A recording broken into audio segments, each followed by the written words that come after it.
If you're going to track inventory levels in Eziil, then you should make sure that all the necessary warehouses that your company uses have also been inserted. Warehouses can be found under Warehouse, Settings, and Warehouses. In general, there are two types of warehouses. The regular ones, like those here, and also virtual ones that are necessary for the software to work, like those two here. As a default, there have been inserted warehouses, and if those are sufficient for you, then you don't need to add any new ones. For example, you always buy materials into the material warehouse, semi-finished products go to details or assembly, final products go to production, and scrap goes to scrap.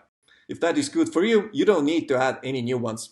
But if you have warehouse A, B, C, and so on, then you can add a new one from the button new up here. Let's say we have a warehouse A, and let's give it a name, warehouse A, and let's say it's a purchase warehouse, and we always have a default location where all the new products will be placed. Let's say A11.